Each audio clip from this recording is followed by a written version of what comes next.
Welcome to the BumbleKast. I'm your host, Ian Flynn, the Bumble King, and joining me as always is my Bumble co-host, Kyle, JCRB Krause. We're back. Wait, did we ever leave? Nope. No. We will toil in the Bumble mines forever and ever, answering these questions that come from our patrons over at patreon.com/BumbleKast, Ko-fi.com/BumbleKast, and our YouTube members. Yes, indeed.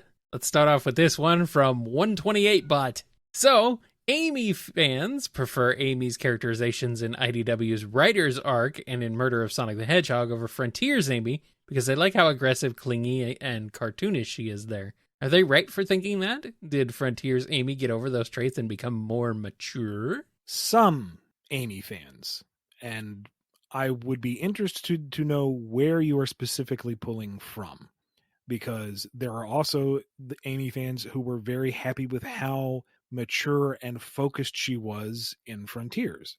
There's also the complete difference of Murder of Sonic the Hedgehog, where she's having a great time at her birthday party, and Frontiers, where she is a spirit trapped between dimensions, struggling to keep her sanity as she waits for Sonic to bring her back from the edge of oblivion.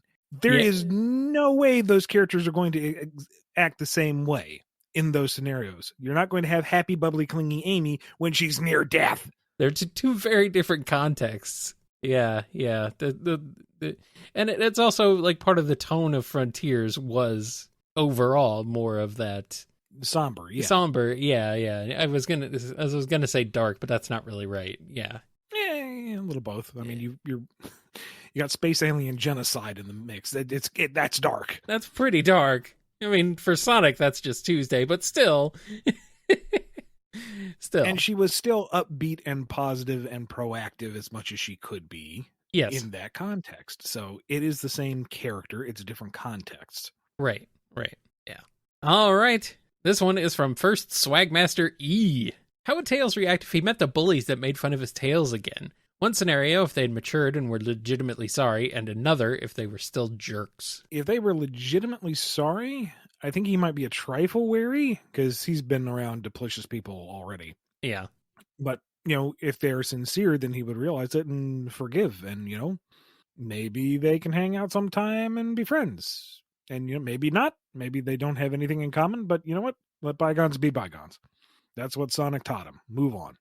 If they're still jerks, probably irk him a little bit, but he has done so much and come so far. A couple of idiots saying idiotic stuff, he's going to be able to pass on. It's like, all right, you guys haven't grown at all. I've outgrown you. Later. Alrighty. Here's this one from Allison S. Somehow, human pop culture has made it to the world of Drogoon. Who remembers the lyrics to Weird Al parody songs more easily than they do the originals? Very nice. Wind knows the Weird Al songs first and is surprised to know that they're parodies. Yeah. Lissy likes all the music. She just likes the goofy noises in the Weird Al versions. Those are funny. Foreign thinks that he doesn't quite get the popularity. I mean, how many times can you make a song about food and it feel fresh? But then he catches himself humming the lyrics of the Weird Al version to himself rather than the original, going, oh no. Oh no. And Joboon can't tell the difference. Joboon's just here. You play them side by side and it's the same song. Yeah. No, the lyrics are completely different. Yeah, it's the same song. He's just singing it different. No, Joboon, you're missing the point. It's a parody of the other. One has meaning and the other one is a different meaning. Yeah, words have different meanings. I understand that. Why is this an issue? All right, just fly the ship. We're done. Yeah, but it's the same song. Everybody makes everything such a big damn deal. It's just a song. No. The white stuff. Oh, Joboon. Good stuff. And we got one from Alphamon or Yukin. Since Scrapnik Island takes place between the events of issue 56 and 57 of the main series, and considering that Mecha Sonic's target was Dr. Eggman, my question is this. How would the events of Urban Warfare have gone if Mecha successfully swapped minds with Sonic and escaped Scrapnik Island? I imagine we would see more solo action from Mecha-minded Sonic, because he doesn't have the rapport with the other characters. He's not going to stick around necessarily with any of them, he would be going solo. And there would be a subplot, I guess, amongst the other characters trying to figure out why Sonic is being so standoffish. I mean, sure, he goes off on his own, does his own thing, but he's not so abrasive to teamwork. What's going on? Yeah, why is he being so weird? And then all of a sudden this Mecha Sonic shows up and he's acting like Sonic and everyone's like, what the heck is going on here? The only thing is Shadow suddenly seems to like his personality a lot more. Yeah. Come in, kick ass, say nothing. What happened? I like it. Oh no. And then Rouge says, oh, he's just stealing your shtick. I don't like it anymore. Oh. Dang it. Ah. He don't like it. He loves it. All right, Andrew D has a question. Although Sonic Origins seemingly retcon the original game's manuals, I noticed that the Sonic Origins manual itself keeps one bit of confusing lore. Apparently, after the Death Egg dropped onto the floating island, Eggman planned on resurrecting it using the power of the Chaos Emeralds, which were hidden somewhere on the island. How were the emeralds hidden on the island if Sonic had them upon visiting the island in his super form? I didn't know Origins had a manual. It's probably like one of those in-game ones. Yeah, it doesn't have like a physical manual. It's a digital manual, I'm sure. Well, I figure that's something that should be flagged and reviewed and corrected in the future. Yeah, I think not this came repeated up, in the actually. future. I think this did come up recently, actually, on somewhere. Yeah. All right, here's one from Arc Beetle. What story would you create for a survival horror platformer game featuring Sonic as the sole playable character? Survival horror platformer. Are we talking 3D or are we talking 2D? Because that would implement things a little bit differently. With 3D, you could conceivably jump in any direction to escape, whereas 2D, you are much more limited. And 2D, I feel like you could have chase sequences more readily, more fairly. Mm-hmm. Because a lot of what you see in the 3D games is if there is a chase sequence, you need to really bottleneck the gameplay so that it's fair. Because you need to be able to see the thing chasing you, but you're running towards the player in the 3D space. And that completely limits you to whatever's coming from the foreground. And I think they managed to do that well in like Unleashed or like the terminal velocity stage out of Colors. Yeah. So it's doable, but you don't want an entire game of that. Whereas in 2D, you have the, time-honored tradition of the Wall of Doom, whatever it may be, closing in on you. Come to think of it, the Metal Sonic race in Stardust Speedway could be just slightly modified to be a more horror angle. Could be, yeah. Because not only do you have the ticking clock of Metal Sonic will get to the end before you do, and that's bad. But Eggman is right behind you with the kill beam, so you have to keep moving. There is no doubling back. I don't know if you can do a whole game like that, but maybe that's like the punctuated crescendos between moments of very precise jumping, because if you don't do it right, you fall into the pit of zombies, or the hand reaches up and pulls the platform out from under you, and what is that hand? You don't want to know. That's the answer. Yeah. One suggestion. And limited rings. Oh, yeah. Because one of the things with survival horror is your limited inventory. You can only get so many bullets. You only get so many healing herbs. You only have so much space to carry them. So, maybe Sonic has to go a solid 30 seconds into the stage before the first 3 rings appear. And that's it. That's your bank for the stage. Yeah. I don't know how familiar you are with Vampire Survivors, Ian, but I am assuming there are vampires in it and survivors. Yes, it's a game. I can see that style of game working with like Sonic and Zombots. Okay. Like a Zombot style. Like they're constantly just spawning around him and asks who to avoid and fight them. Something like that. Or tap into Sonic's fear of water in some way. Yeah. You just said, you know what? The whole thing is that Sonic had to run off the virus. Yeah. So you could do the boost gameplay, but you would have to like really manage it, because if you run out of boost, you can't maintain the speed to stave off the infection. Yeah. So instead of just build meter, go fast, you actually have to budget when and how you use it. Yeah. Ooh, that could be very stressful. I don't want to play that.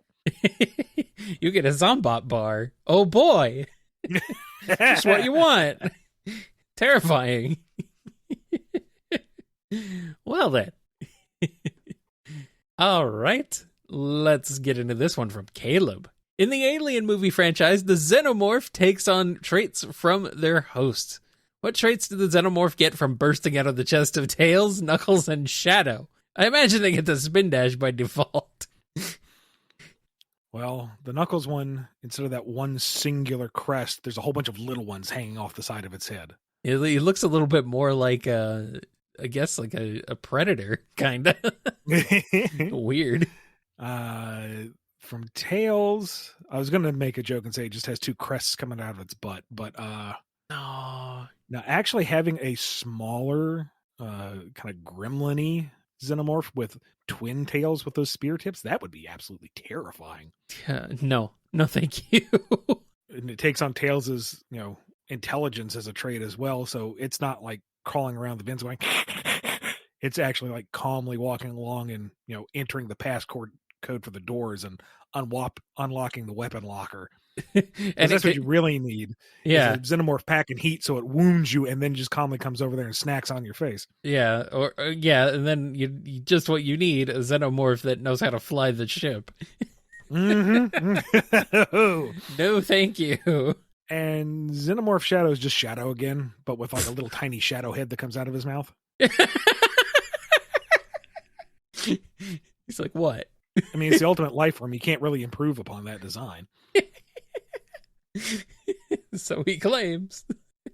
Oh, great. Now there's two of them, and one of them's even weirder. Just opens up his mouth and a little one comes out. Cast control! That's horrifying. Please. No. I don't want to think about this. Let's move on. This one here from Camo. Some believe that you tend to write IDW Sonic like a Western superhero, or bluntly, discount Spider-Man. Too many quips, too preachy, and very morally grandstanding. How do you feel about the opinion of IDW Sonic having a superiority complex? A superiority complex? I disagree. Western superhero, that is not my intention. I would see where some folks would draw that parallel, and it might bleed through because that's some of the comics I grew up with, but I try not to think of him as a superhero. I think of him more as a shonen protagonist. Yeah.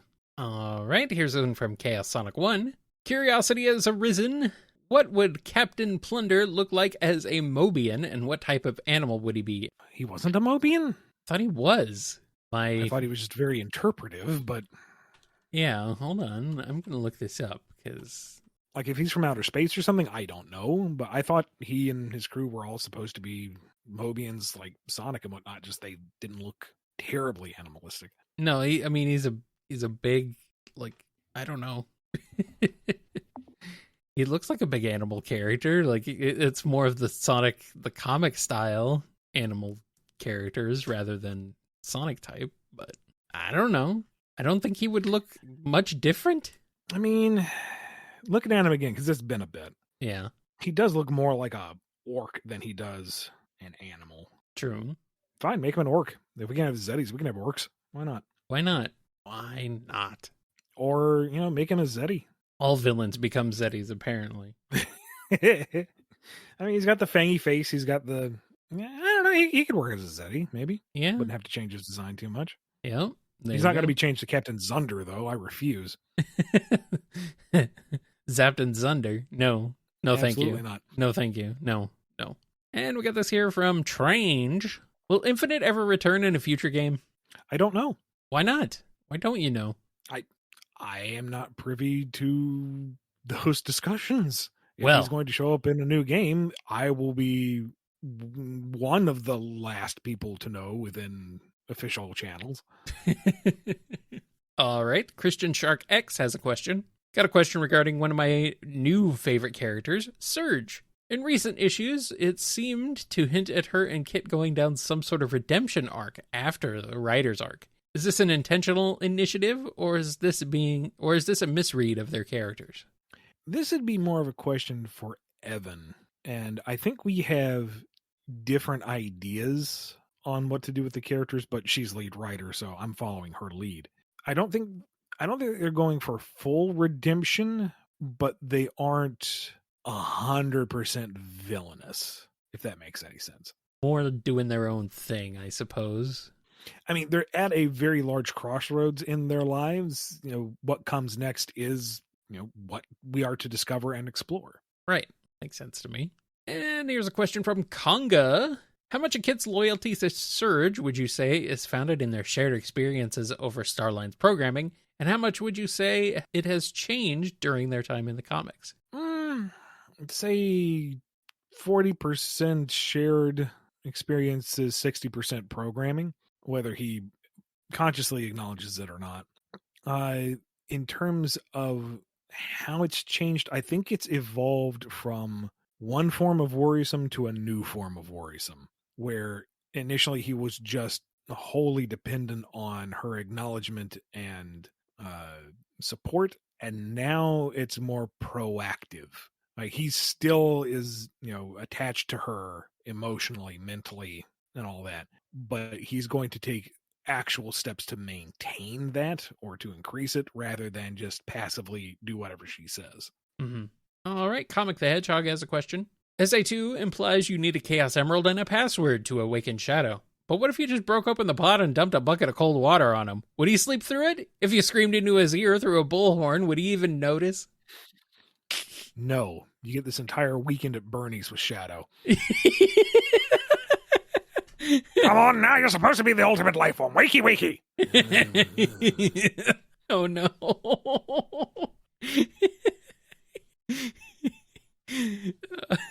Eggman's just dragging this limp body around. I'm the ultimate life form. No. Has him just mounted on the side of the Eggmobile. Come on, say something. You'll wake up eventually, and then you're in for it. It's a weekend at the Ark. Hey, it's not his speed. He's just hanging there asleep. But Eggman, did you bring Roadkill to a fight? Shut up, he's terrifying. Truly the faker. Gun is still after Sonic. They can't tell the difference.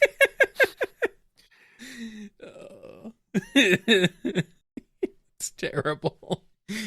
Also amazing.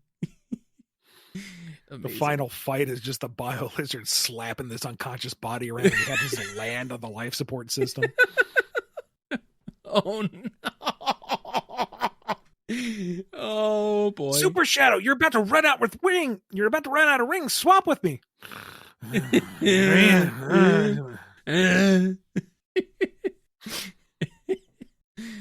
Oh man.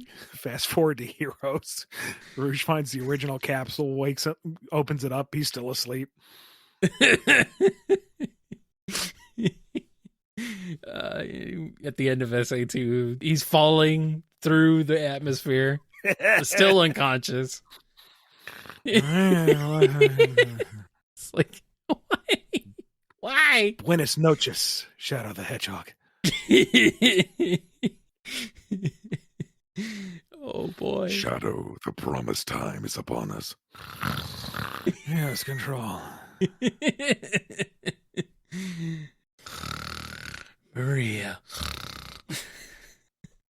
Oh, silly. All right, we got one last question before we take a break. It's from CTFeologist. If you had to introduce one other surviving Echidna character into the present day of the games, how would you go about doing that without the ability to dip into Archie's well in any way whatsoever? Explore the new Echidna lore. What were the other tribes around the world? Did they go into hiding? Did they survive through some other mystical means? How is Knuckles still around? Just that landscape has barely been explored. We know about the Knuckles civilization. Yeah. That's it. Did they need the Chaos Emeralds to fight another Echidna civilization? Was there another one on the other side of the world? Were they the ones who built the Egyptian pyramids? I'm spoiled for choice. There isn't anything really established. We could do anything. Make it a rival, make it a ancestor, make it a guide, make it an enemy, make it his younger brother named, I don't know, Elbows? Something wholly original like that? Totally original. No, we could do anything. Shoot, even maybe subvert expectation and not go into the ancient past, and it's Echidna from the future. Oh, future What are you doing, Knuckles? We all moved to Little Planet. Where have you been? Oh, if you're gonna bring another Echidna character back, it should be Tikal. Come on, She's there in spirit. Ian Flynn, get out! Boo! Boo! Stop!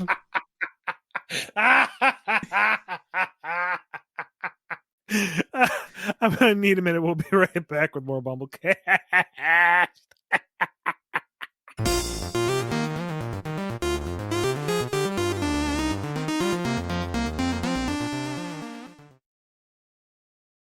We're back, and we're starting off with our weekly giveaway question. Follow us on our Twitter, Blue Sky, Tumblr, or Facebook to have a chance to have your question answered here on the show. This week's winner is... Eggy's Drawings and Other Things. So, if Trip met Tangle and then Surge, what would their interactions be like? Assuming that she's virtually the same between classic to modern, I imagine she'd be a little shy at first, but Tangle would be like, "Oh, you're Trip, the cool armored chick that is besties with Amy, right?" And Trip's like, "Isn't Amy besties with like everybody?" And Tangle's like, "You're darn right she is. Let's go hang out." That's right. And Surge is not really interested or impressed. Who are you? Why should I care? Until Trip says something innocuous and well-meaning, but it kind of ticks her off. And Surge is like, "So, that armor conductive at all?" Oh, no. No. How dare you? I'm going to start calling you Circuit Breaker, kid. Why? Because I'm about to trip the breaker. Ian Flynn, get out of here. No, we still got half a show to go, man. You're stuck with me for the long Why are you being so mean?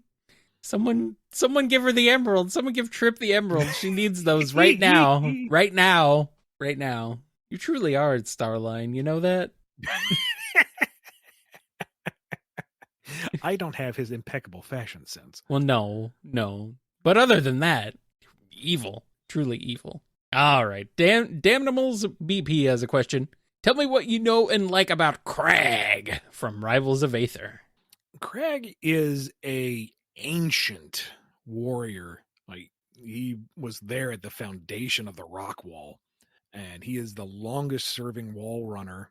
And I like him because he is the extremely straightforward brute. Like, he has no grand philosophical drive. He has no particular biases or grievances. It's just he has a job, and that is to protect and maintain the wall. And if you cross that line, he will crush you. And that's it. He's just this really cool monolithic monosymbolic just powerhouse. He is the very earth that he moves. That is this big old rhinoceros beetle, dude. He looks great. Yeah, I know. He's awesome. Great stuff. All right, Danomancy has a question. Sega's hired you to write for the next storybook game, this time being based on Journey to the West. What would you do with the setting and the characters, and what would this game's superform be like? P.S. Shout out to Overly Sarcastic Productions. I think in this case, Sonic has to be Sun Wukong, or Sonic Wukong, if you will. All right, enough monkey business. He doesn't necessarily know that he's supposed to fill this role. It would be something that he kind of learns as he goes on. And then the super form would be him fully embracing the Sun Wukong persona and just going full trickster god. Like pulling single golden quills out of his head and producing miniature supersonics to fight the boss or something. Okay. You know, just full on leaning into the fact that, oh, I can do whatever I want because I'm cool, and just go nuts on it. As for the rest of the cast, I am not that familiar with the original story to do the extended cast with, unfortunately. But I'm sure you could have some fun with it. Well, there you go. Sounds awesome to me. Dawson the Dachshund has a question. Surge wakes up and sees that everybody else on Earth has vanished. No Sonic, no Eggman, no Kit, no one. She's completely alone. Can she eventually find someone? And if not, how does she cope with the enemy of isolation? First, she's just gonna, go full vandalism, because who's gonna stop her? This is fun. She's just gonna run, just cause as much mayhem and damage as possible. Yeah, have fun, do crimes. But then that eventually wears out the fun because there's no one to be mad about it. It's not affecting anybody. It's just, destruction for destruction's sake. And, if she'd been thinking, she probably could have used some shelter. And oops, that food's going to spoil. She probably could have eaten that. Well. All right, so she'll just go to the next town over. It's fine. And maybe someone will be there to, interact with. I swear to God, if they talk about Sonic, she's going to put him through a window. But no, nobody here. Well, that's fine. People are dumb anyway. She kind of misses Kit. At least he knew what was what. But hey, Sonic's gone, Eggman's gone. She's perfectly happy with that. The two worst people in the world are finally gone. Ha ha. And nobody to acknowledge it, or her, or anything, really. There can't be no one else in the world. It's a big world. She's going to go looking. And so she goes looking. And she starts looking more desperately because there has to be somebody. It doesn't make any sense that she would just be gone, or that everyone else would be gone and she would just be alone. And then eventually it kind of occurs to her, no, knowing her luck, Armageddon would hit and leave her behind just to spite her. Well, you know what? There's got to be a rocket ship lying around here somewhere between Tails, Eggman, Gun. Somebody's got to have a rocket. She's going to go to Planet Wisp or somewhere else. Anywhere. There's got to be life out there. Fine, screw this planet. She doesn't even like it anymore. I don't and need then she gets you. into this big, high-tech rocket, and she's looking at the controls going, how the hell do you use this thing?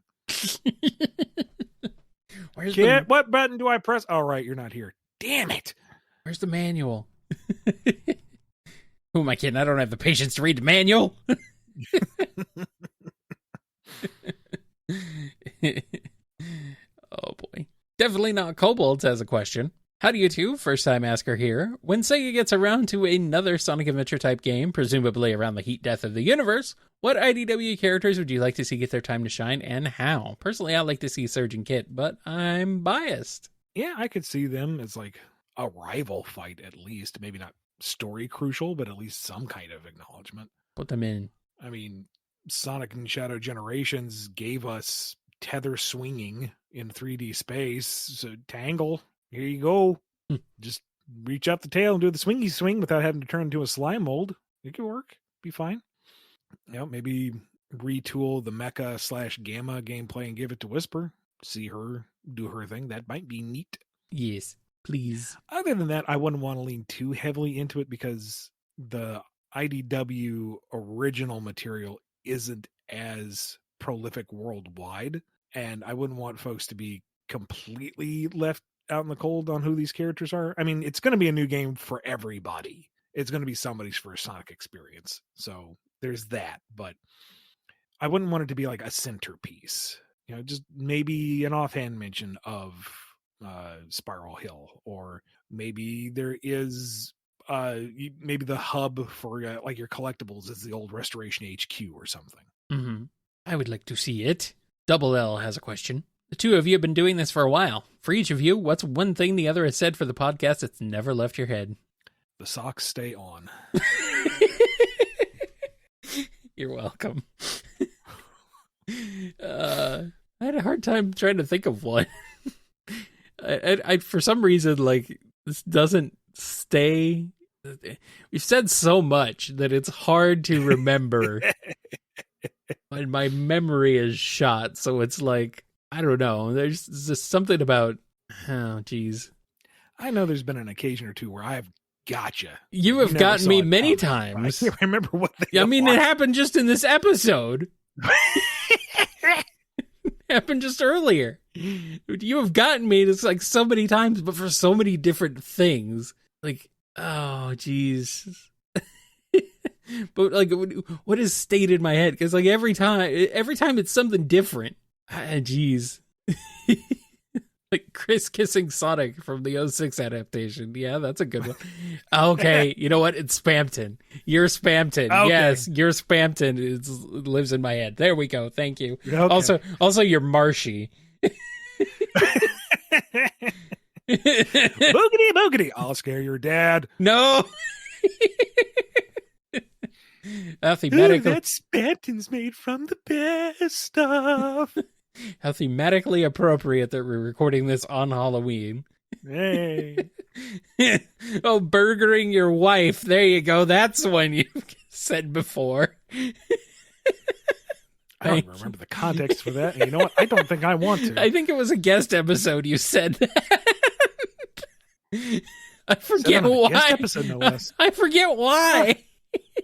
I forget why and when that came up. Oh, because Lee was asking for hamburgers. Oh, okay. She wanted hamburgers or something for dinner or whatever. And you said, stop burgering my wife. That's a very good one. It's a very good one. Yes. I really need to watch my mouth on this show. I keep reminding myself that, and it never sticks. No, it's okay. It's okay. Okay, I said go make... Okay, it's the end of the episode. I said go make hamburgers for your wife. And Ian was like, don't tell me how to burger my wife. There we go. Thank you. There we go. Thank you. Yeah, okay. That's right. Yeah, I do think it's funny that you just kind of just say things sometimes. Like, yeah, you know you should watch it, but sometimes you just say things and like, yeah, that's funny. And kids, this is me actively trying to keep the filter on. Well, I mean, it was like an after show thing, to be fair. But still. Oh, well. Yeah. All right, Dove has a question. So let's say Sega had kept the rabbit design for Sonic. Everything else about him stays true to his current incarnation. Personality, story, and the only change is that he's Sonic the Rabbit. What do you think this would have meant for the rest of the cast? Do you think the current hedgehogs would be rabbits? Would the current rabbits be hedgehogs? Quick follow-up, Shadow the Lop-Eared Bunny. Good idea or great idea? No, man, he's an Angora. Oh, or no, that should be Silver. Yeah, Silver should be the Angora. Yeah, okay, so yeah, you're right. The Lop. Yeah, they would have to be rabbits because they are created specifically to be reflections of Sonic or to be thematic to Sonic. So you would have Amy Rose the rabbit, you would have Shadow the rabbit, you would have Silver the rabbit. Which I guess would make vanilla and cream hedgehogs in that case? I guess.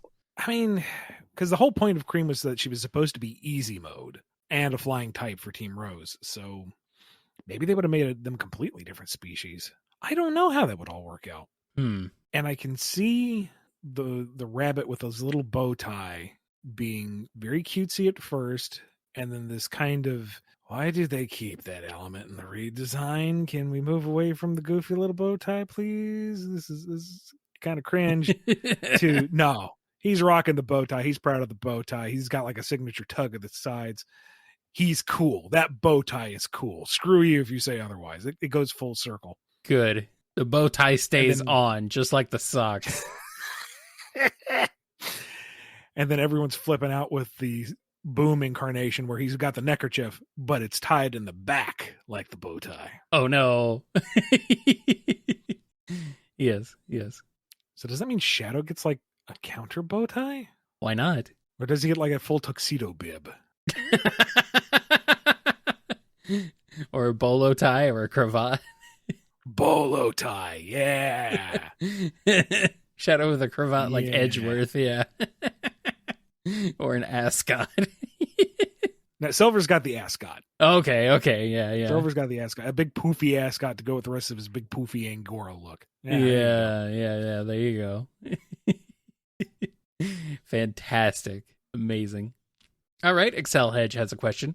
Okay, Mr. Flynn, one thing you've made clear since the Archie reboot is that the game cast couldn't have families anymore, but since then, we've had Belle, Sage, and now Robotnik's dad, uncle, and cousin. Explain yourself, and why can't we have Uncle Chuck back? Because the IP holder can change their mind about the rules whenever they want. It's their IP. I mean, yeah. Belle is thematically a daughter, but it's not like she's a blood relative. And Sage is also not a blood relative, but she is, for all intents and purposes, Eggman's daughter. But that is a very, very new change to things. And as for the rest of the Robotnik family tree, that's something else entirely. I'd like to see Uncle Chuck back. He'd be kind of fun. But unfortunately, a lot of the older material is just not available to us right now. Mm-hmm.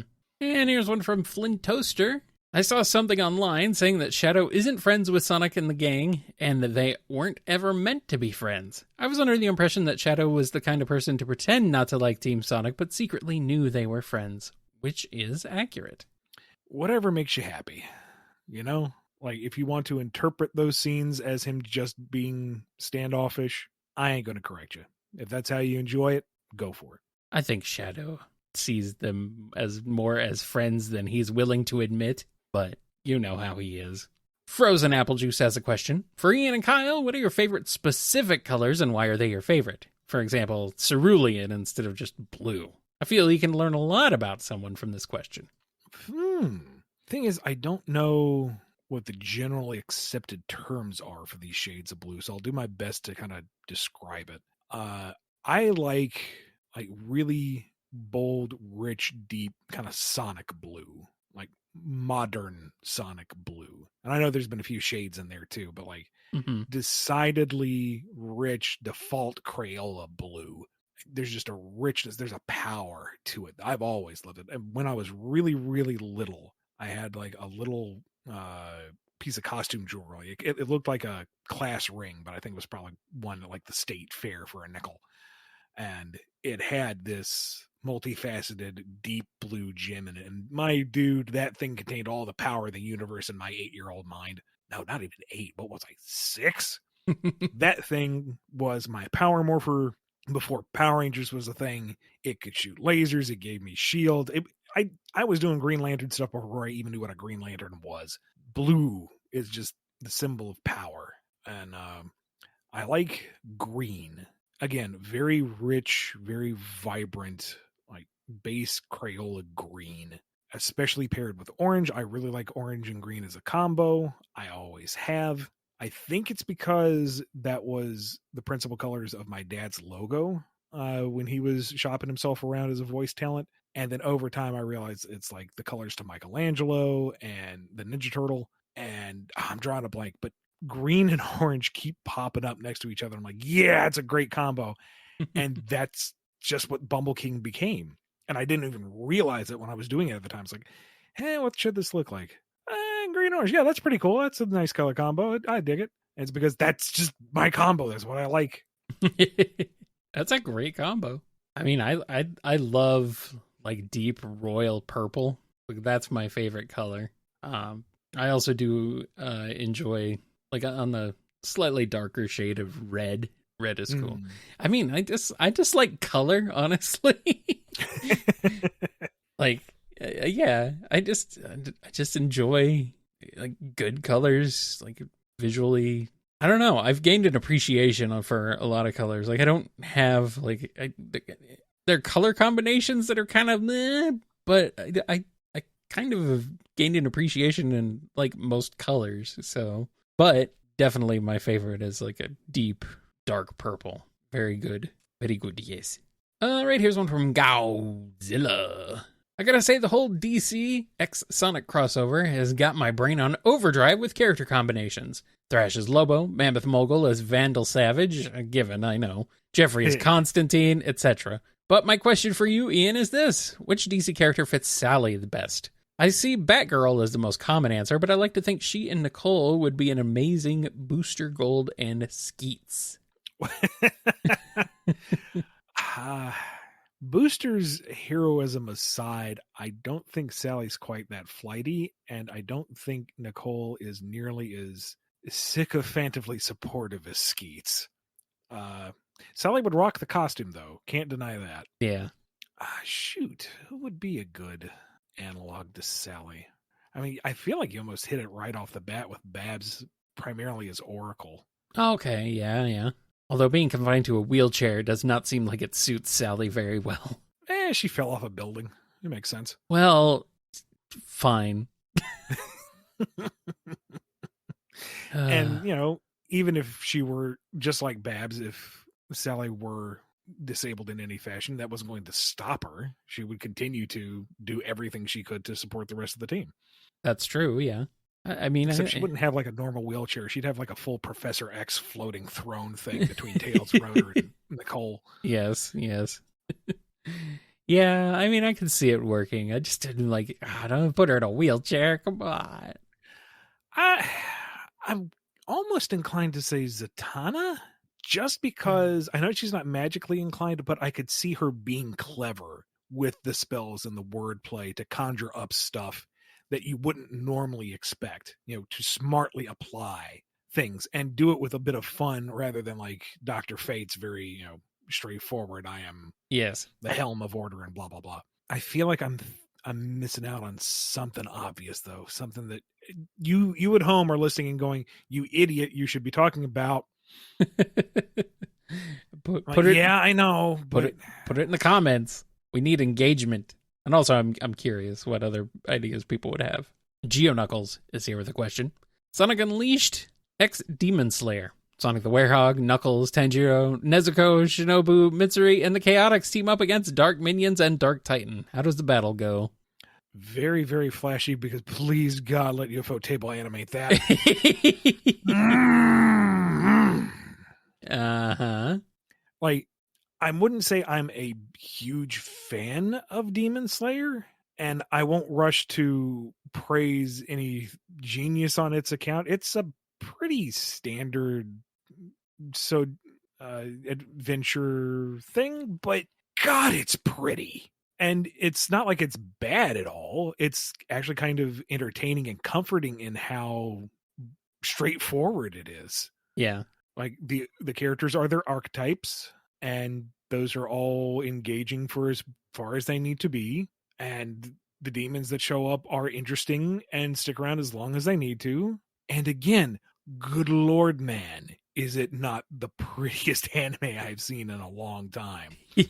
Like, this is my endorsement. Just go watch it just for the joy of the spectacle, because UFO Table knocks it out of the bloody park. It's what, 2 seasons in plus a movie, 3 seasons? And even the last season, which was a lot of, it's not filler, but it isn't quite as forward momentum as others. Yeah, padded, I guess. Where clearly they didn't put as much budget into it as some of the earlier stuff. It's still gorgeous. So go watch it. And in the crossover, you just have them all punchy, slicey explosion coolness. And then partway through, Sonic the Werehog learns a breathing technique and becomes even more freaking overpowered. Oh no. First form, brass band. Second form, horn section. Third form, you made Chip drop his ice cream. No.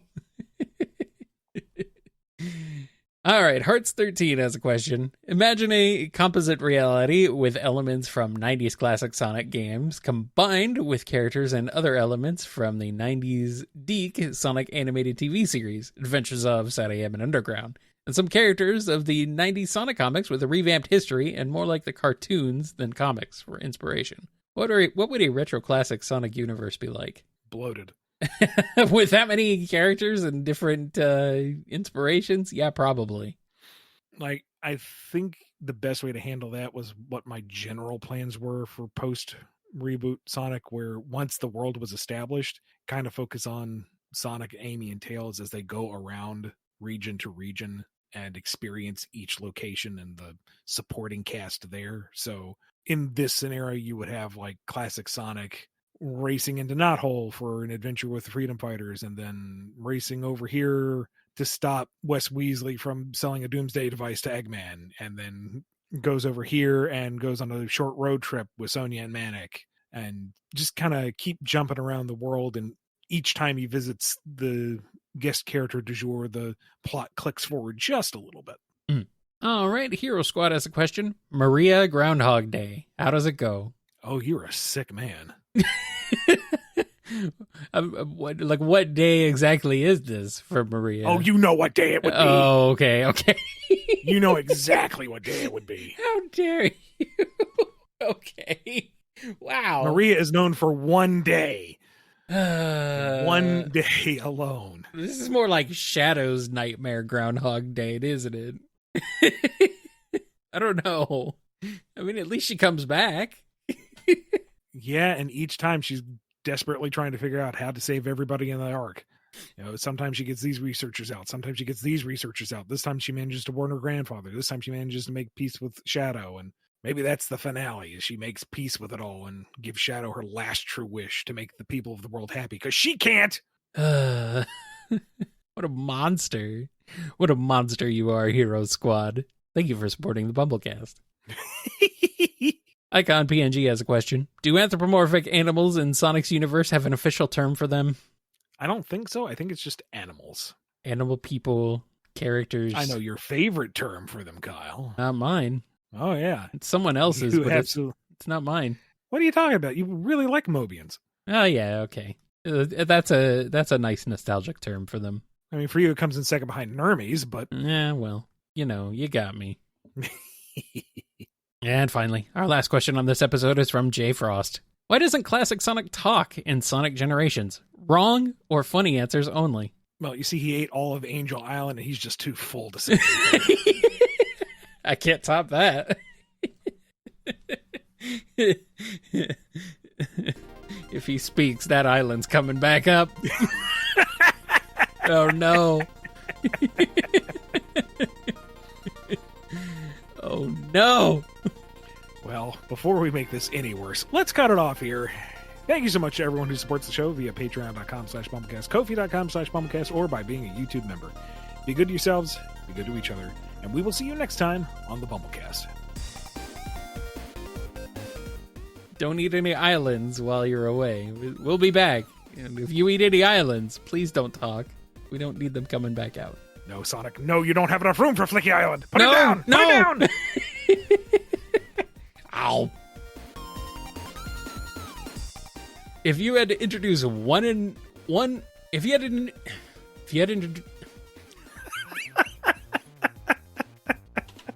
there we go. Sorry, that was funny. Hey, that's fine.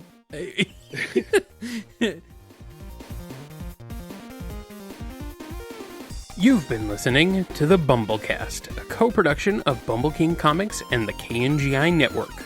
Original theme music composed by Ken Coda Snyder. Remixed intro by T-Lopes. Find out more information, along with podcast feeder links, MP3 downloads, and more at bumbleking.com and kngi.org.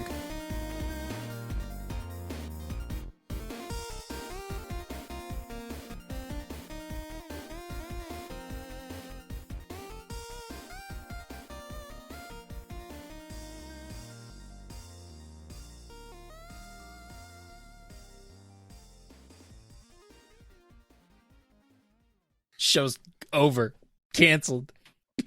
Why you do that? Why you do that? Ian? Why you gotta do this? Get out. Oh, no. Ow. Yeah, sure, she couldn't come back. She's got a ghost of a chance. Ha-cha-cha-cha-cha-cha. Ian. Ian. Rude. Rude. All right. Let's go back, I guess. If we have to. Pick up in 3, 2, 1.